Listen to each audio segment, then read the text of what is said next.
as cogitações do farisaísmo relativamente a Lázaro nas horas supremas de Jesus. Não bastava a crucificação do Mestre. Intentava-se, igualmente, a morte do amigo de Betânia. Lázaro fora cadáver e revivera.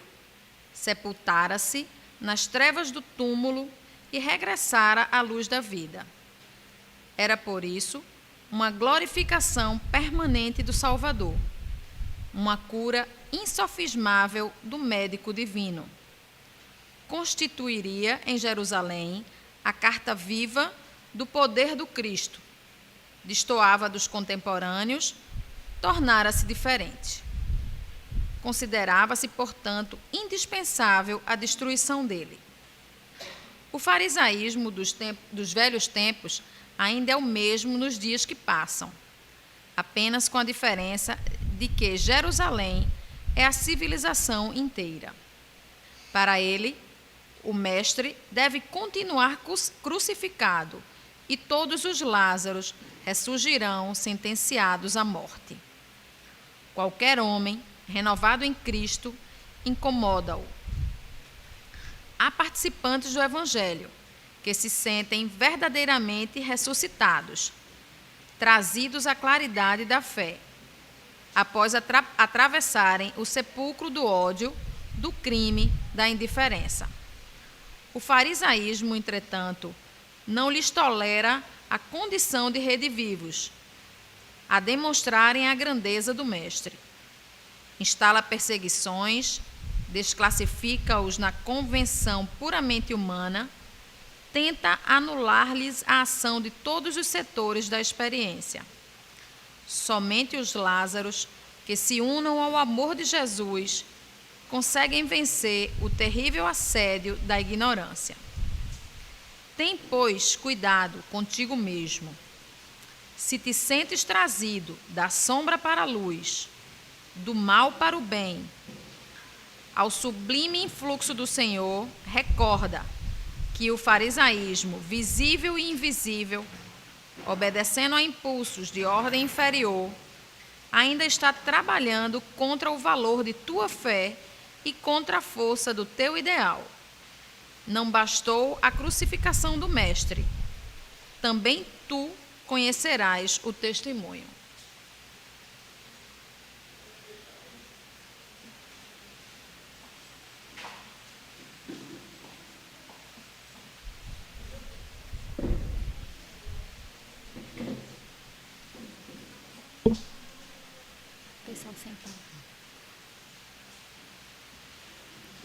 Irmãos, neste momento, deixemos um pouco os problemas cotidianos de lado, elevemos o nosso pensamento a Deus e peçamos que Ele nos dê discernimento para poder aplicar os ensinamentos a serem passados pelo nosso irmão Gustavo neste momento, para que assim possamos evoluir passo a passo, né, na nossa espiritualidade. Que assim seja.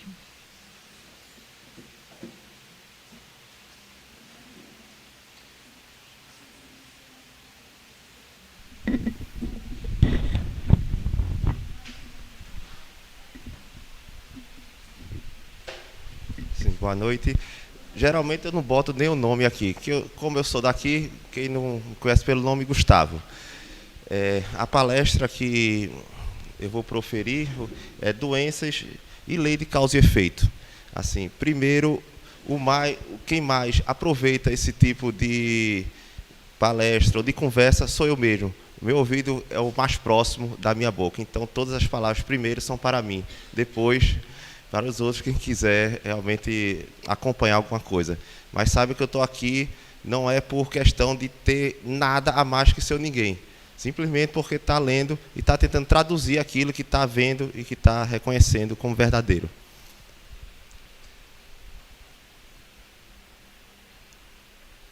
Pronto, lei de causa e efeito, né? Mais conhecido como o karma, né? Mas o karma não foi um termo espírita. O karma foi um termo do hinduísmo, né? O brahmanismo, que utilizou esse termo como se aquelas coisas que você fez de equivocado em outra vida você vai ter chance de corrigir, de fazer novamente aquele mesmo caminho, do modo correto. Kardec não utilizava essa palavra, utilizava mais a lei física, né, que é a lei de ação e reação, a lei de causa e efeito. Mas para a gente começar a realmente acompanhar esse tipo de raciocínio, a gente não pode realmente acreditar nem em uma vida única, nem penas eternas. Isso realmente foi alguma interpretação equivocada de algumas pessoas e realmente se espalhou por algumas religiões. Mas assim, a função da gente realmente reencarnar é crescer tanto moralmente como intelectualmente. As asas, essas duas asas têm que crescer juntas. Umas crescem mais que outras, mas em algum momento vai ter a oportunidade das duas virem juntas. Então, nessa época em que até mesmo os sacerdotes hebreus não quiseram aceitar a palavra, né, do Messias, do Cristo, porque para eles aquela lei era uma lei divina e imutável, né?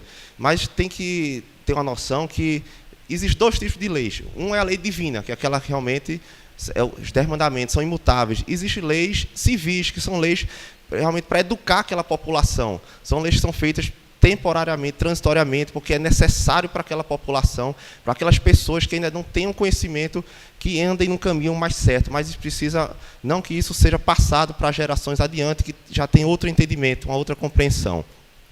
Então, o que seria necessariamente a fé que os sacerdotes hebreus não aceitaram as inovações do Cristo? Algumas pessoas ainda não aceitam essa nova linha de reencarnação e vida única. Não estão fazendo a mesma coisa que os sacerdotes pela fé. O que seria mais ou menos a fé? Será que aquilo que a gente tem para compreender, para acreditar numa coisa que a gente não consegue compreender, a gente aceitar uma coisa e mesmo assim não compreender, será que é isso que é a fé que vai levar a gente adiante? Não sei. Vendo mais adiante, deixa eu acompanhando aqui. A palavra karma, que vem do sânscrito, né, que significa ação, foi do hinduísmo quem primeiro a utilizou, há 10 mil anos atrás, né, tá vendo, antes de Cristo, nos Vedas dele. Né? Os Vedas são os livros sagrados do hinduísmo. E é uma lei eterna e imutável que determina o ciclo das existências. Né? Uma enfermidade kármica nada mais é que a forma do indivíduo expurgar as energias deletérias que ele próprio acumulou no passado.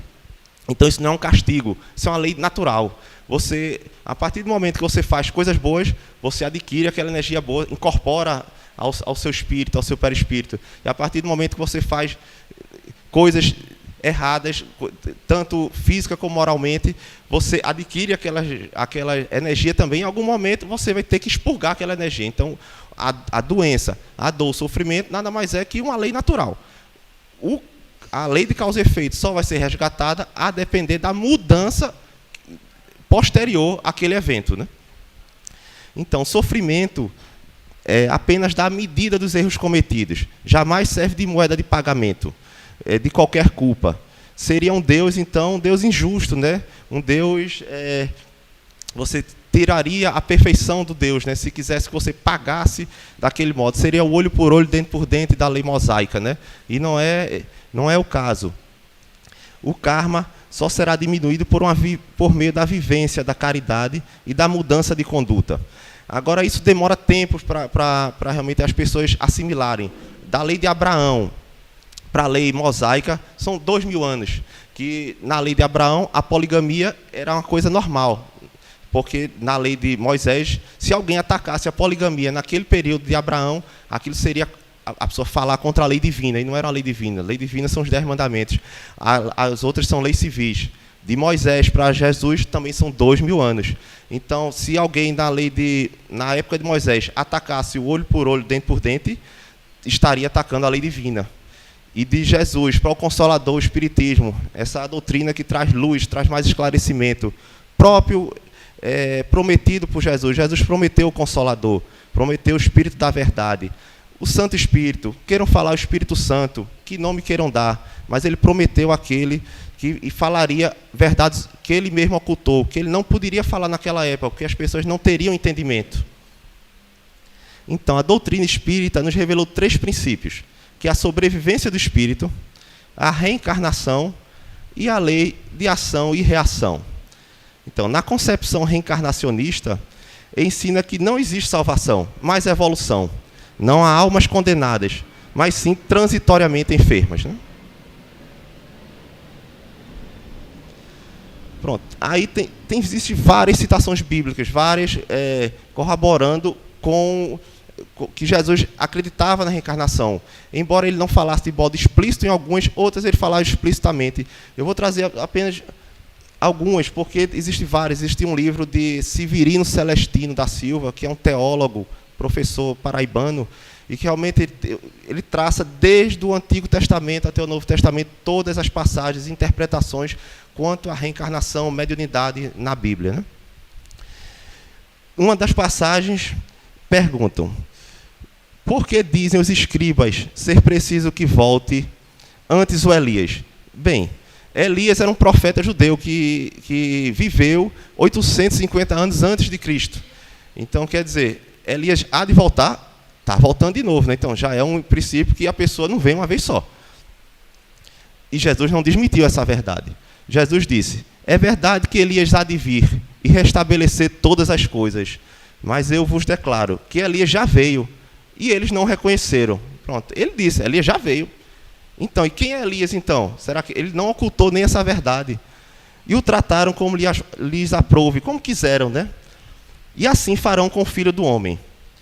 Então entenderam os discípulos que fora de João Batista que ele lhe falara. João Batista era o Elias reencarnado, não era ressuscitado, não era o mesmo corpo, era em outro corpo. Embora mais adiante vão perguntar a João Batista se ele era Elias. Ele diz que não. Mas lógico que a cada reencarnação nós temos esquecimento do que fomos, porque isso podia prejudicar muito nossa vida no dia a dia. Então quem falou mais certo? Foi João Batista ou Jesus? Então Jesus afirma que Elias era João Batista. Numa outra citação, Jesus disse: ninguém pode ver o reino de Deus se não nascer de novo. Nicodemos lhe disse: como pode nascer um homem que já está velho? Pode entrar no ventre de sua mãe, nascer pela segunda vez? Jesus respondeu: o que é nascido da carne é carne, o que é nascido do espírito é espírito.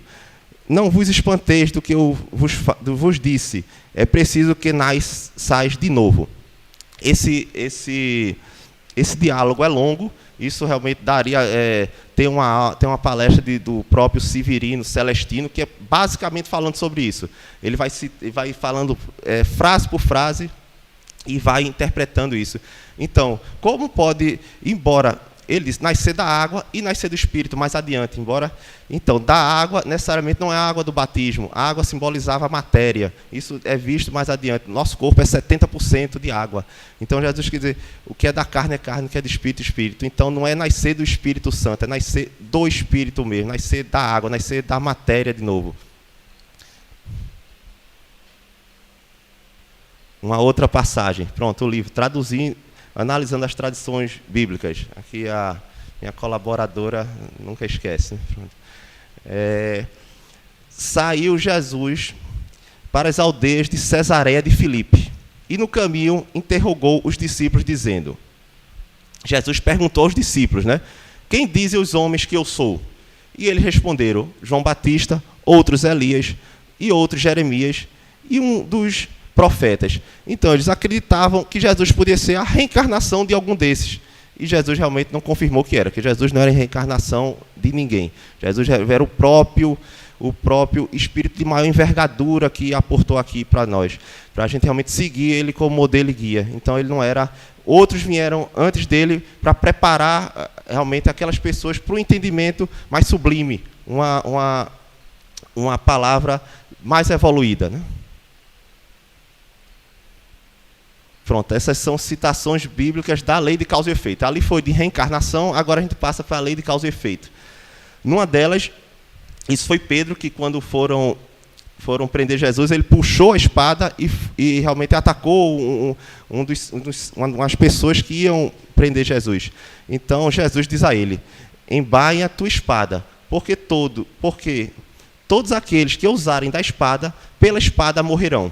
Então, é a lei da causa e efeito. Se um mal você fizer a alguém, aquele mal você vai ter que ressarcir aquele mal. Não necessariamente o olho por olho, dente por dente, porque existem várias mudanças que a gente pode mudar nosso destino, nossa conduta, e realmente não sofrer aquilo que a gente fez aos outros, mas depende da gente, né? Outra citação: reconcilie-te com teu irmão, enquanto estás a caminho com ele, para que ele não te entregue ao juiz, e o juiz ao oficial de justiça, e assim sejas lançado na prisão. Em verdade te digo, dali não sairás, enquanto não pagares o último centavo. Então mostra que realmente nós não vamos conseguir dar um passo adiante se nós não voltarmos a fazer aquilo que nós erramos em alguma situação. Outra citação: se a vossa mão ou o vosso pé vos é motivo de escândalo, um escândalo de alguma coisa que prejudique os outros, cortai-os e atirai-os. É bem melhor para vós que entreis para a vida, senão um pé ou uma só mão, do que ter os dois e seja lançado no fogo eterno. Aí ele mostra claramente como a pessoa pode, se só vem uma vez, como é que pode vir. Ele mostra alguma deficiência, a pessoa vem com a mão ou com o pé, que foi algum erro que a pessoa fez, ou às vezes vem com alguma dificuldade auditiva, dificuldade de fala, ou às vezes vem dificuldade nenhuma. A pessoa vem com os órgãos perfeitos, mas realmente com situações à frente a resgatar. Então ele coloca aqui claramente que como é que se a pessoa vem uma vez só, a pessoa vai entrar na vida com uma mão ou com um pé. Quer dizer que já fez alguma coisa atrás equivocada e que está dando a nova chance para ele. E muitas vezes é melhor que a pessoa venha com aquela certa deficiência, que aquilo vai ser um alerta da pessoa não errar de novo.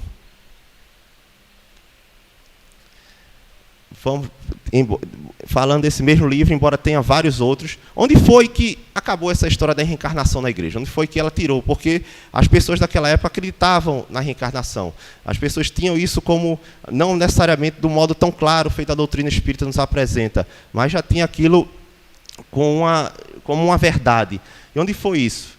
Foi Teodosa. É o seguinte, foi no concílio de Constantinopla. Teodosa, que era casada com Justiniano, que era o imperador. Então, Teodora, obrigado.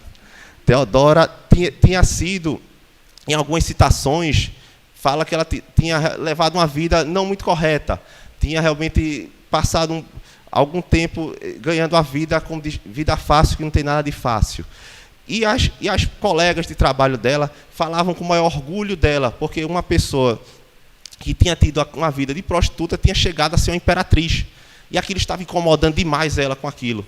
Então, ela mandou matar quase todas as prostitutas de Constantinopla. E aí as pessoas daquela época que acreditavam na reencarnação disseram que ela ia ter que voltar tantas vezes a quantidade de pessoas que ela tinha matado. Diz que é em torno de 500 que aconteceu isso. Então, quem pregava isso eram os discípulos de Orígenes. Orígenes, que é um dos pais da igreja, um antigo teólogo, que então foi altamente perseguido essas pessoas. E daí o imperador convocou um concílio, que o Papa não estava presente, diga de passagem. O Papa era, segundo alguns relatos, que estava prisioneiro do próprio Justiniano, e modificaram. Aí colocaram como um dogma anti-reencarnacionista.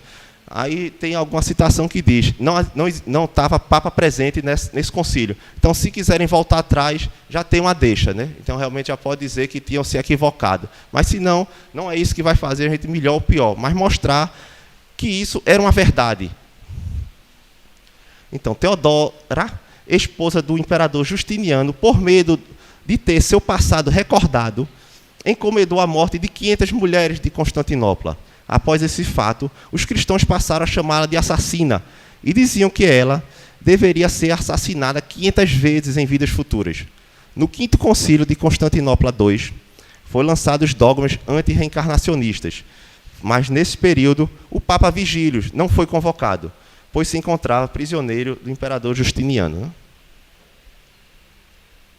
Então a gente agora vai realmente começar o tema da palestra, né, que é o Lei de causa, efeito e doença. Para a gente entender um pouco, o nosso corpo, existem divisões anatômicas, né, propriamente ditas, que é formado pelo corpo físico, o corpo espiritual ou perispírito, os centros de forças ou chakras, o duplo etérico e o corpo mental. Vamos dar somente uma ligeira pincelada por eles.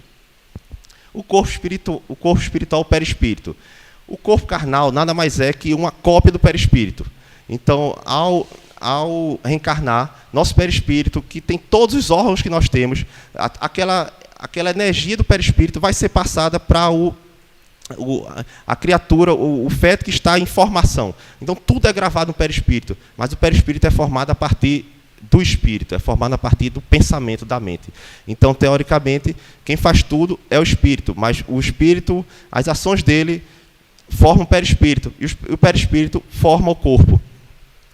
Então, o perispírito, né, também chamado, isso foi um pesquisador que deu esse nome, pesquisador Hernani Guimarães, pesquisador espírita, que tem vários livros sobre esse assunto, e ele colocou, que eu achei bem interessante, o modelo organizador biológico, chamado o MOB, né, que é o perispírito, que é a matriz que molda o corpo físico.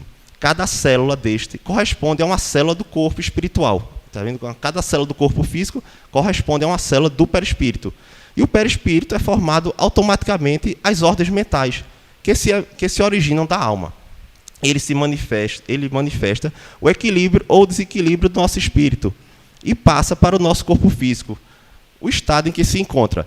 Então, o estado da mente, o estado seja culposo, vai passar para aquele perispírito a harmonia ou desarmonia nossa e automaticamente vai passar para o corpo físico.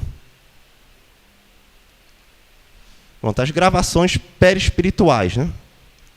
Acontece a todo momento, né? A todo momento nós estamos pensando, agimos e gravando no nosso perispírito nossas ações, boas ou realmente equivocadas.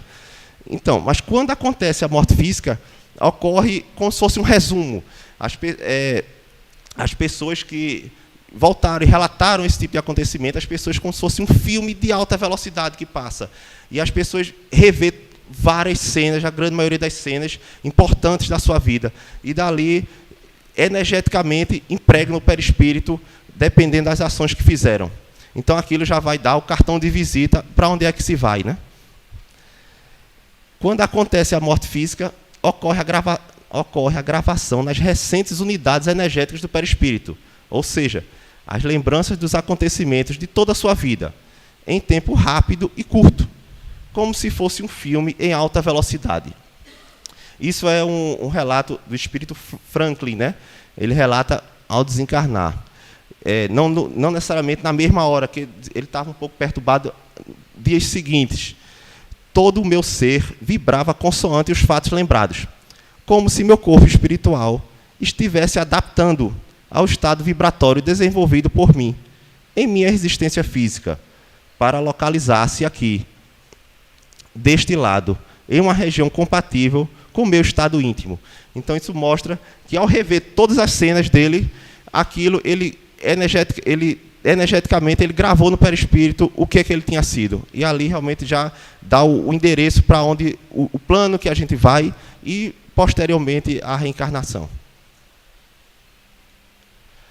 Centros de força, né, que são os chakras, né, que também isso é muito antigo, né, isso já veio até dos hindus, eles já tinham a noção desses centros de força e está sendo já corroborado de novo por vários autores da doutrina espírita, né. Na verdade, eles são distribuidores de energia vital. Eles estão localizados, os principais são 7, mas existem vários outros menores. Eles assimilam o fluido vital, porque para manter o desenvolvimento do corpo e a sua estabilidade precisa de fluido vital. E esse fluido é absorvido pelos chakras. Ele absorve e distribui esses fluidos vitais. Mas quando as pessoas entram em alguma desarmonia, algum atrito, alguma atitude realmente errônea, você desequilibra esses chakras. E esses chakras têm relações diretas com determinados órgãos. Então, aquele órgão passa a funcionar realmente deficiente por desequilíbrio mental. Então, o fluido vital não é adequado para aquele órgão e ali tem desenvolve a doença, né? E são em número de 7, vamos dizer, localizam no duplo etérico e no perispírito e são responsáveis pela assimilação e distribuição da energia vital. Cada chakra se relaciona com seu respectivo órgão interno. E são em número de 7, que são coronário, frontal, laringeu, cardíaco, gástrico, esplênico e o básico. Seu funcionamento anormal produz alteração do sistema correspondente do corpo. Como, vamos dizer, o chakra frontal. Ele está relacionado com a audição, com a visão, até processo de inteligência. Então, muitas atitudes equivocadas vai desequilibrar esse chakra. Esse chakra não manda, não distribui a energia vital a contento para aquele órgão, e aí desenvolve a doença. E de onde vem essa energia vital? Mais adiante a gente vai falar um pouco dela. E também, por exemplo, o chakra cardíaco, ele está relacionado também com a emoção da pessoa, com o equilíbrio geral da pessoa, o equilíbrio psíquico da pessoa. Então, os grandes missionários têm esse chakra muito desenvolvido, que são o Francisco de Assis, dentre outros. Tem uma pessoa, quando eu fui a Pedro Leopoldo, a pessoa que realmente cuida da casa de Chico lá, foram várias pessoas, e ele citou uma parte dizendo que, em determinada idade, em Chico Xavier foi feita uma transferência dos chakras mais inferiores, que são os três últimos, né, que é gástrico, esplênico e básico. E essa energia desse chakra foi passada para o chakra cardíaco. Ele denominou como Kundalina esse processo, né, que a espiritualidade fez isso. E aí a mediunidade de Chico realmente subiu muito, muito, muito. Porque o chakra básico é responsável é a área sexual. Então, desregramentos nessas áreas, tanto pode ir para mais ou para menos. Aí por isso que às vezes achavam que Chico tinha uma voz meio afeminada, não era isso. Aquela energia daquele chakra já tinha se transferido para um chakra mais superior. Então, qual é o objetivo da gente? É viver com os chakras mais superiores, não esquecendo dos outros. Lógico, a gente não vai virar santo, e a gente também tem nossas limitações. Nós vivemos no plano terrestre, temos que respeitar isso, mas nós não podemos viver principalmente com os três chakras de baixo, né, que são relacionados mais aos instintos, à alimentação, ao sexo. Então, tem que ser bem controlado para não desregrar esses chakras, né? O duplo etérico, né? Então, a gente já viu o perispírito, os chakras, e agora o duplo etérico. O que é esse duplo etérico? Ele é um armazenador de energia vital. Essa energia vital entra pelo perispírito e nele é armazenado nos chakras e também no duplo etérico. Então, o duplo etérico é um armazenador de fluido vital. E daí ele vai distribuindo para o corpo. E ele também, em alguns livros, ele é chamado de tela etérica. É como se ele fizesse uma proteção, impedindo a investida de entidades assim, ainda realmente inferiores, ou mesmo bactérias astralinas que percorrem em alguns locais, que atingiria mais fácil o corpo se o duplo etérico tivesse lesado. E o que é que lesa o duplo etérico? Atitudes realmente não corretas. Você provoca buracos nesse duplo etérico. Também os desregramentos, tanto os desregramentos morais como os desregramentos de ordem física, você começa a fazer buraco nesse duplo etérico. Então, facilita mais você ter alguma doença e desenvolver até mesmo alguma obsessão. Então, falando aqui, o duplo etérico, né? Aqui as entidades tentando, essa foto é bem ilustrativa. Tem como fonte modeladora o perispírito. Então, o duplo etérico é formado a partir do perispírito. Portanto, que quando a pessoa desencarna, o duplo etérico fica. O duplo etérico não vai com o espírito e o perispírito, ele fica junto do corpo. E funciona como reservatório de energia vital. E também como um manto protetor, que impede o contato constante e sem barreiras com o mundo astral, né? Então, de entidades inferiores e até mesmo as bactérias astralinas, né? E ele cuida para que as funções vitais permaneçam equilibradas, promovendo assim a cicatrização de ferimentos e curas de enfermidades. Tudo indica que a carga de energia vital contida no duplo etérico condiciona uma maior ou menor longevidade do ser humano. Então, o que faz a gente produzir mais ou menos energia vital? Isso é geneticamente. Você, ao nível do perispírito, ele até tem um livro de Marlene Nobre, né, que é a presidente da Associação Médica Espírita. Ela tem um livro de curas magnéticas, e que ela fala que a nível do perispírito existe uma organela que é a mitocôndria, né? Mas geneticamente é produzido. Então, teoricamente, você vai ter um número X de anos, né? Mas só que você pode tanto aumentar como abreviar, depender das suas atitudes, mas mais ou menos a pessoa não nasce com a quantidade total de energia vital, é reposta ao longo do tempo, mas podendo ser aumentada ou abreviada. Tem até um exemplo de Missionários da Luz, que a mãe do paciente, a mãe no plano espiritual e o paciente no nosso plano, ele ia sofrer um AVC. Realmente estava isso em consequência dele mesmo, de pensamentos, e ela pediu a espiritualidade maior que intervisse para ele, para prolongar um pouco a vida dele, para ele poder organizar, porque estava muito desorganizada a família. E ela, como tinha mérito, ele foi aceito, mas não era um prolongamento grande. Então, o trabalhador da casa espiritual, isso está no Mensageiros da Luz, né, de André Luiz e Franciscano Xavier. Ele vai até ao paciente, e o paciente já estava, o perispírito já estava deslocando do corpo, e ele pega um médium encarnado durante o sono em desdobramento e leva para a casa dele. E aí ele tem uma transferência de fluido vital, porque nós encarnados, porque senão a espiritualidade não precisava também da gente, fazia tudo só. As pessoas de boa vontade são úteis em vários tratamentos do plano espiritual, quando tem boa vontade, quando tem realmente tem uma boa vontade de conseguir ajudar, até durante o sono é transferido para aquele local. Às vezes lembra ou não. E daí ele transferiu a carga, o fluido vital para aquele paciente. Isso durou uns 15 minutos dessa operação que foi feita, e daí ele viu, o André Luiz cita, né, o perispírito acoplando de novo ao corpo. Isso durou 5 meses, né, esse processo de vida terrena, mas é um prolongamento curto, mas é um exemplo. Existem vários outros, né? Então, os seres humanos não nascem com a quantidade total de ectoplasma, que é sinônimo de fluido vital, né? E que vão utilizar até o término da vida, mas sim com a capacidade de produção determinada geneticamente. Em caso de prolongamento da vida, surge um revigoramento fisiológico, graças a uma suplementação dos recursos do duplo da pessoa contemplada.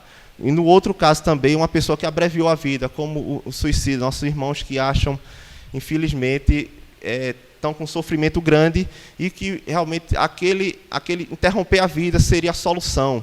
Vemos tantos casos desse, tanto em livro como relatados em sessões mediúnicas. Quanto sofrimento tem essas pessoas, porque eles conservam o duplo etérico com uma quantidade grande de energia vital. Embora não vá com ele para o plano que ele vai, mas ele fica ligado energeticamente ao corpo. Mais ou menos o período de tempo que ele teria de vida. Isso não é uma regra. Feito a gente diz em medicina, né? Não é regra de bolo. A gente não pode dizer isso acontece. Não existe uma receita de bolo. Existem opções e casos. Então, o espírito ficava ligado ao duplo etérico dele, mentalmente, e sofrendo da causa da morte. Se tomou um veneno, ia sentir a dor da morte. Se tivesse um tiro, ia sofrer a dor do tiro. Ia passar um tempo equivalente ao tempo do duplo etérico, embora isso não seja uma regra. Tem casos que a espiritualidade ajuda esse espírito sofredor e bota ele para uma reencarnação imediata. Mas, às vezes, são reencarnações dolorosas, embora mais curtas, mas para ele cumprir aquele restante que ele faltava na vida que ele tirou. Cada caso é um caso. A gente não pode nem querer ser dono da verdade, nem realmente apontar, foi isso. A gente não está em condições de julgar seu ninguém, a gente tem condições nem de julgar a gente próprio, tanto que a gente precisa crescer. Quanto mais está apontando, vendo uma pessoa e está dizendo, isso foi isso. Isso realmente é o contrário de todo o conhecimento que a gente adquire, né?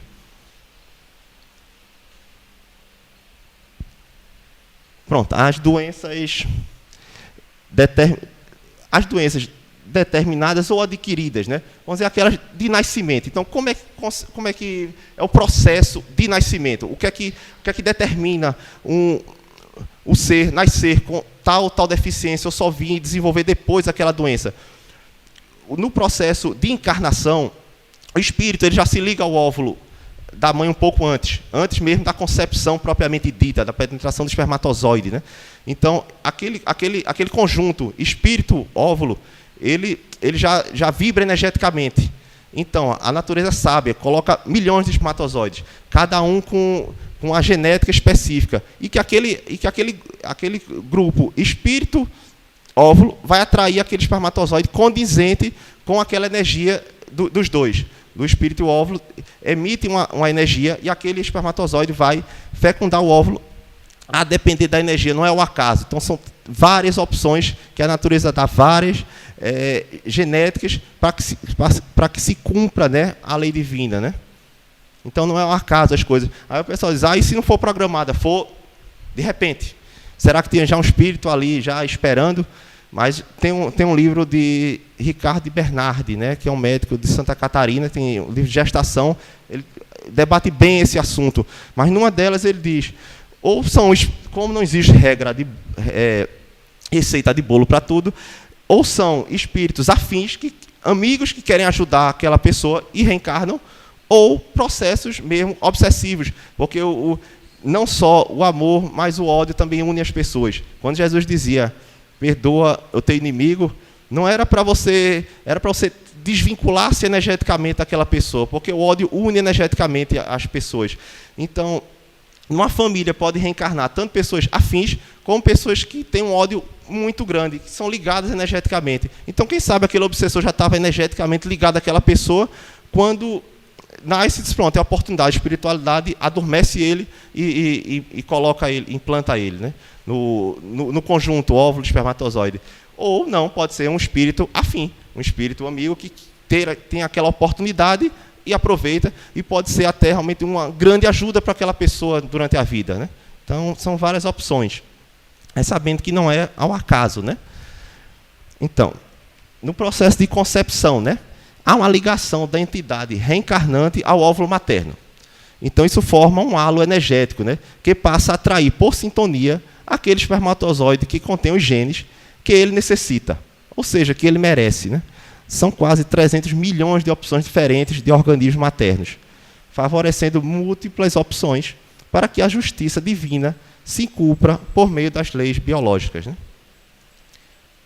Aí vem outro caso. E se for inseminação in vitro, como é? Olha, nada o homem vai conseguir fazer uma coisa sem a providência divina. Para o espírito vir, o espírito vai ter que vir condizente com aquele casal. Né? Tem um relato desse livro Sobrevivência do Espírito, né? Hermílio Mais, que ele fala exatamente isso. À medida que o óvulo vai crescendo, vai se tornando feto, cada vez mais o perispírito vai se ligando àquele conjunto.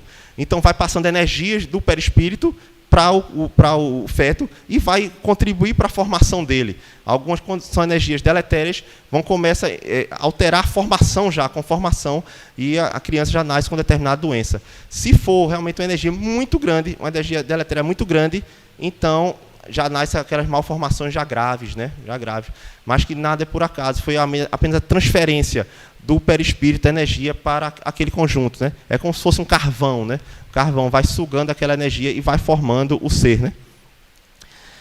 Então fala, à medida que vai crescendo o embrião no ventre materno, o perispírito vai se libertando gradativamente de sua carga astral venenosa, que se transfere para o organismo em formação, para mais tarde surgir a mesma enfermidade em toda a sua eclosão.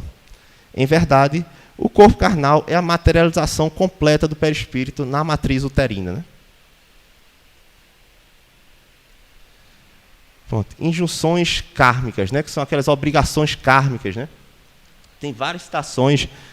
A pessoa vem com a lei de causa e efeito. Cometeu algum erro pretérito, vai ter que ressarcir. Isso vamos no caso de doença, não vamos falar agora nem de coisas morais, que não é o objetivo.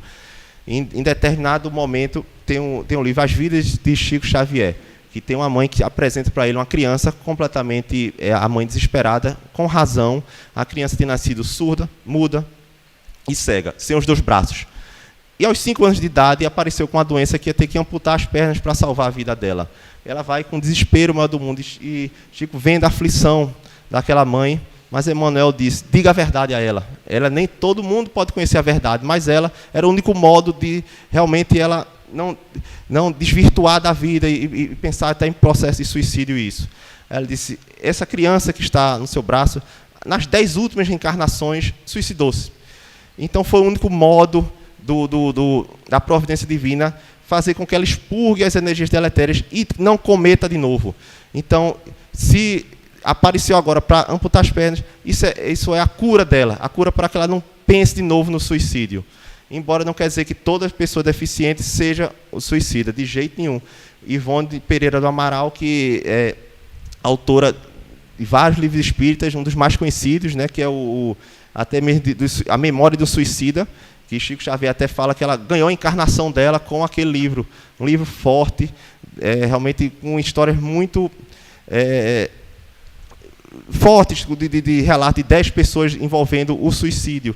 E ela mesma tinha sido suicida em 2 vidas, veio com um corpo teoricamente normal. Teoricamente, ela aparentemente não tinha doença nenhuma. Então, não é para se julgar tal pessoa por deficiência, achar que suicidou-se ou que fez isso ou fez aquilo. Nós não temos esse direito, né? Então, as injunções kármicas, né? Segundo o espírito Lisias, isso está no livro Nosso Lar, né? Ele fala: cada um de nós, renascendo no planeta, é portador de um fato sujo para lavar no tanque da vida humana. Esta roupa é o corpo casual, tecido por nossas mãos em experiências anteriores. Agora, há de se cumprir toda essa energia deletéria a passar para o corpo, às vezes sim, às vezes não. Mas muitas delas podem ser mudadas pela conduta. Como disse, mesmo se reencarnarmos com predisposições mórbidas, sempre guardamos a possibilidade de melhorar nosso estado perispiritual, através da mudança de comportamento, à luz do ensino de Jesus, indicando que o amor cobre uma multidão de pecados. Então, sempre, toda atitude boa vai realmente cobrir vários equívocos que a gente fez. Não necessariamente precisa ser com aquela pessoa ou com aquela situação. Você mudando seu estilo de vida, mudando o modo de reagir naquela situação, você aprendeu.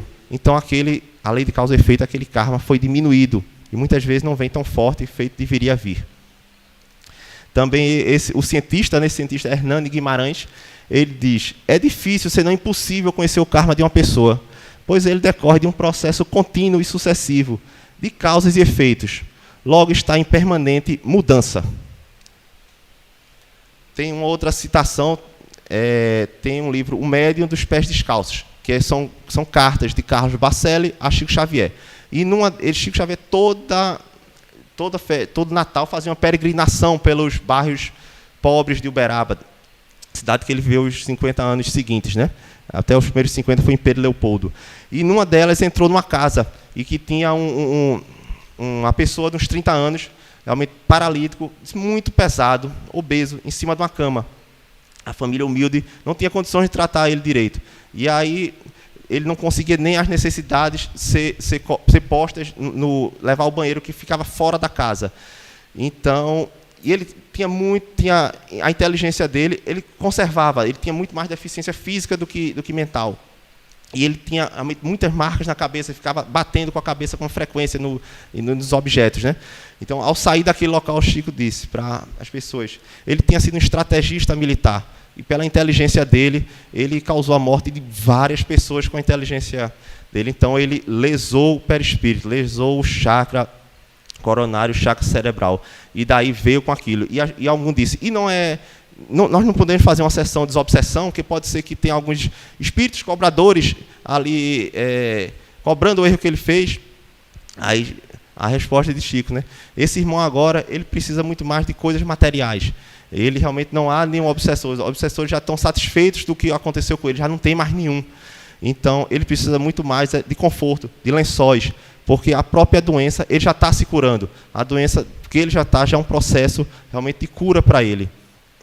Então, não vê também tudo em questão de obsessão, de tudo. Tem coisas que realmente ocorrem de modo... A gente precisa ajudar, às vezes, as pessoas de modo material mesmo. Essa outra citação... Isso foi de um livro de Carlos Bacelli, né? O espírito, para não se complicar, necessita lutar desde a mais tenra idade. Frustrações, complexos, inibições e até mesmo certas deficiências de natureza física nos protegem de nós mesmos. Então, quantos espíritos, por culpa, por remorso, não pedem para vir com tal deficiência, por tal coisa? Embora a gente, quando chega aqui, não lembra, aí muitas vezes se revolta contra a providência divina. Não fez nada. Está passando por aquela vida difícil, por aquele sofrimento, e não moldou o modo de pensamento, o modo de atitude, vai em algum outro momento ter que resgatar de novo educacionalmente o modo de agir, né? Enfermidade, missão. Então, nem toda pessoa, nem todo que vem com alguma deficiência física está pagando alguma coisa. Embora não seja o comum, mas acontece. Existem pessoas que pedem para vir, para estimular o sentimento daquele pai ou daquela mãe para com ele. Então, enfermidade, missão, é em que o espírito, para ajudar o progresso de queridos encarnados, aceitaria o sacrifício de comparecer junto ao cenário familiar, portando enfermidades, especialmente requisitantes de atenção e cuidado. Aí, esse livro tem um relato muito interessante, que é no livro Desobsessão e Apometria, de Vitor Costa. É um grupo do Rio Grande do Sul, que tem uma experiência muito grande nessa técnica, embora não muito feita, mas não vem ao caso comentar a técnica, vem comentar o fruto que ela deu, a luz que ela trouxe para nós compreendermos certas situações. É o caso de uma menina de 8 anos, portadora de paralisia cerebral. Os familiares procuraram auxílio espiritual. Então, essa criança, quando foi lá, acharam logo que era um processo obsessivo que estava piorando. Fizeram a técnica lá, que é o desdobramento. Ele desdobra o médium e desdobra o paciente. Desdobrou, não tinha obsessão nenhuma. Então, foram as vidas anteriores que está guardada com a pessoa. E naquela, para surpresa, ela tinha sido uma criança, o pai dela, da existência atual, e com a mãe dela. A mãe dela não era a de agora. Então, essa criança, a mãe dela faleceu por alguma doença rápida. Então, o pai ficou criando ela. Casou-se com a outra pessoa que não a tratou bem. Eles esqueceram a criança. A criança não se alimentava bem, adoecia e não era tratada. Aquela criança, com alguns anos, veio a falecer, a desencarnar. Então, para resgatar o sentimento daquela madrasta que fez com ela, agora nessa vida atual, vem o pai dela e a madrasta. A mãe não precisava mais vir, a mãe já não tinha débitos a resgatar com esse grupo familiar. Então, vem o pai dela e a madrasta. E ela vem com a deficiência física para estimular o sentimento da mãe, o sentimento daquela madrasta que realmente não soube cultivar o carinho e o amor por um filho. Nessa técnica, que é o caso, eles conseguem desdobrar o paciente e desdobrar o médium. E também não é muito comum a criança incorpora no médium, porque tinha que ter aquela lição para aquela mãe, tinha que ser realmente só assim podia acordar ela, porque a mãe, nessa existência atual, a antiga madrasta, ainda se tinha uma aversão àquela criança deficiente, ela tinha muita raiva. O pai não, o pai realmente era quem cuidava, quem ficava em cima da criança. A mãe tinha uma raiva muito grande por aquela criança deficiente, não sabendo ela que era aquela enteada que ela desprezou em vidas anteriores, e ela veio por sacrifício para estimular aquele sentimento de mãe dela. Então, numa das frases, o texto é longo, a criança, nesse plano aqui, ela se comunica através de um médium psicofônico. Querida mãezinha, apenas me trate bem. Faça um pequeno esforço. A cada minuto de repulsa pela minha condição, é precioso esforço desperdiçado.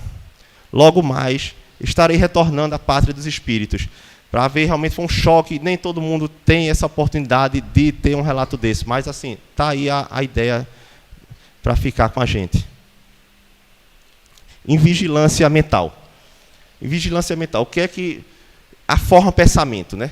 A gente acha que tudo que acontece com a gente, não, isso é um espírito que está realmente me influenciando, que está me conduzindo. Muitas vezes somos nós próprios que nos autoflagelamos. Essa forma de pensamento é quando a pessoa tem um pensamento fixo. Um pensamento não é uma raiva espontânea, é uma coisa. Pensamento fixo, uma ideia fixa, que se chama monoideísta. Então, a gente atua sobre o fluido cósmico universal que circunda a gente. Os espíritos, a matéria para o espírito é o fluido cósmico universal. Ele pensa e no fluido concretiza, se materializa. A gente também, a forma de pensamento, se for um pensamento realmente ruim, durante muito tempo, uma coisa negativa, nós formamos formas de pensamentos. Fica como se fosse uma entidade viva. Embora não tenha a vida propriamente dita, mas você criou uma forma de pensamento. Aquela energia que você emanou durante tanto tempo, e por tanto tempo, criou aquilo. Então, você ficou com uma forma de pensamento deletéria. E aquela forma de pensamento tem uma simbiose com você. Ela vai se alimentando e jogando energia deletéria para você. Ou forma de pensamento de outras pessoas.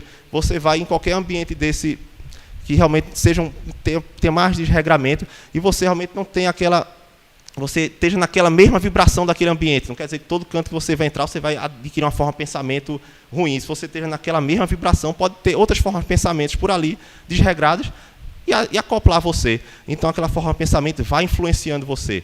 Então, o que é que se faz para prevenir isso? São pensamentos, são condutas corretas, né?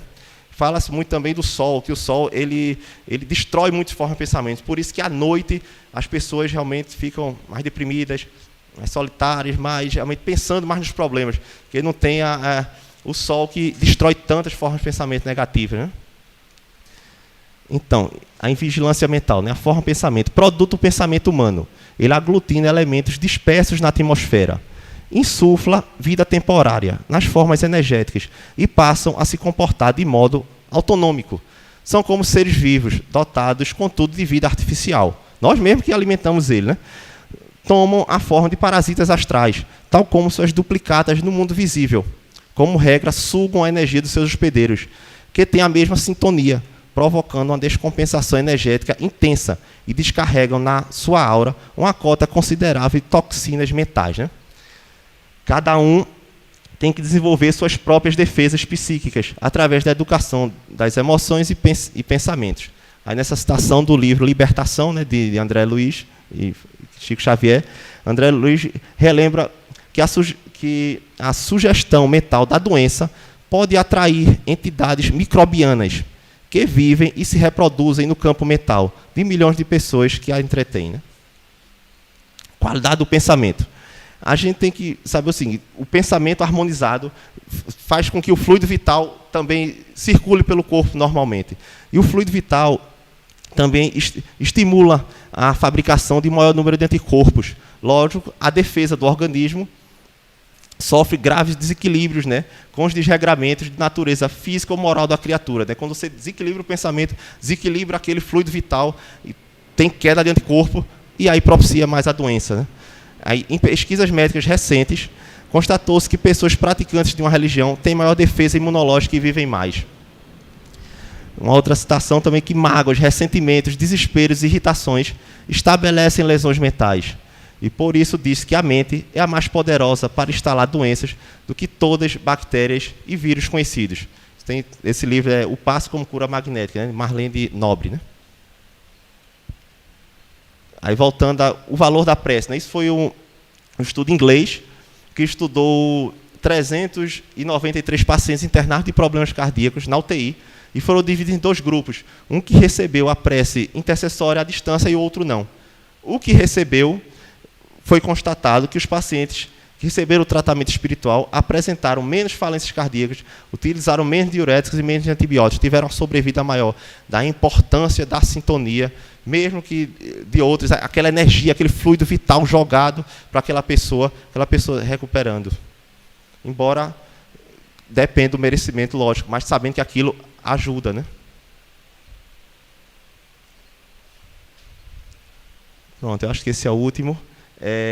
Esse caso está citado nesse livro, né, de gestação do autor Ricardo de Bernardi, que aconteceu no Instituto Espírita, no Centro Espírita que ele frequenta. Essa história é de um casal espírita, ele citou como João e Maria, ele não citou os nomes verdadeiros, e que após 2 anos de casamento, a Maria engravidou. E foi aquela felicidade, quer dizer, o filho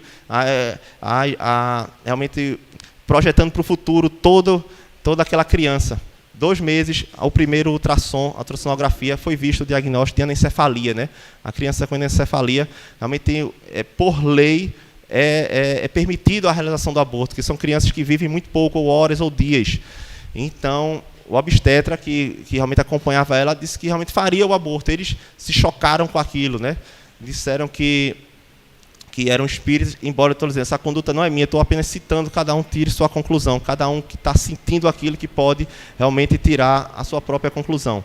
Mas eles choraram muito com aquilo, disseram que não iam abortar, que aquele ser, já que veio para eles iam ficar o maior tempo possível que lhe fosse permitido, né? Então, eles, durante os 9 meses da gestação, eles conversavam com a criança, passeavam, diziam quanto gostavam dela. Durante o Evangelho do Lar, eles pediam a proteção dos mentores espirituais para aquela criança. E, no fundo, tinha uma esperança que aquele diagnóstico estivesse errado, né? Que a criança, de repente, nascesse normal, né? Mas, ao término, ela entrou em trabalho de parto, o pai, na sala, nasce a criança e anencéfala. Não tinha, o diagnóstico estava certo, e ele desmaia na hora. Realmente, voltam para casa completamente arrasados, né? Do que aquilo, mas fortalecidos do modo, achando certo que tinham passado, mas muito arrasados com o desfecho do caso. A criança viveu 86 horas. Né? Eles trabalhavam nesse grupo espírita lá na sessão mediúnica. Em determinada sessão, uns 2 anos após, tem uma médium em desdobramento, disse ao coordenador da equipe, né? Só tem uma criança aqui querendo se comunicar. Aí o coordenador disse, pois não, pode, um médium de incorporação transpsicofônico pode dar comunicação a essa criança. Ela disse, chegou e disse, seja bem-vinda. Ela disse, meu nome é Shirley, eu vim querer aqui agradecer aos meus pais. Aí disse, quem são seus pais? Aí disse, apontou para João e Maria. Aí disse, eles realmente que me ensinaram, eu vim com esse corpo porque tive realmente equívocos no passado.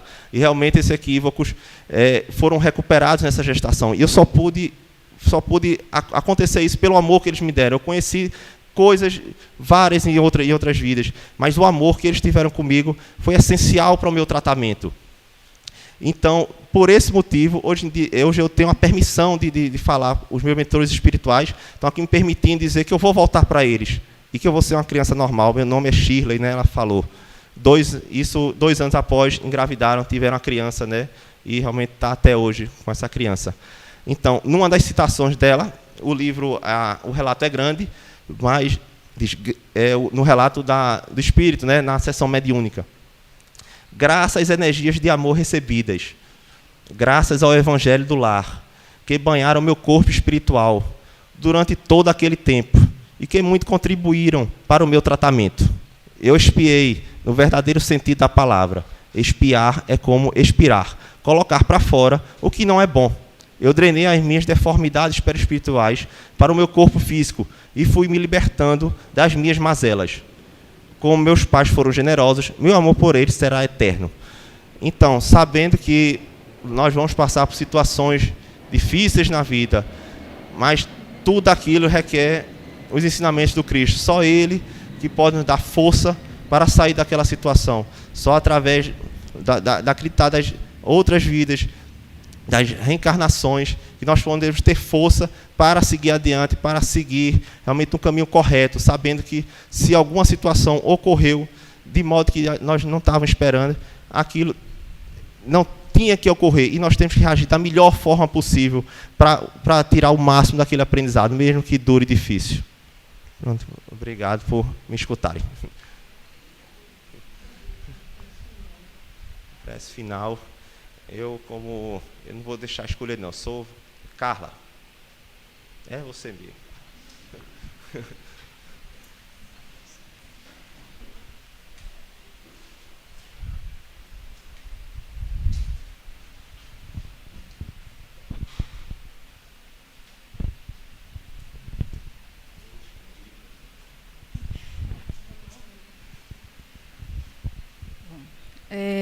Vamos elevar nosso pensamento a Deus e agradecer pelas lições hoje aqui aprendidas. Vamos pedir para ter paciência e equilíbrio para colocá-las em prática e a cada dia que nós podemos nos aprimorar mais e nos tornarmos seres humanos melhor. Assim seja.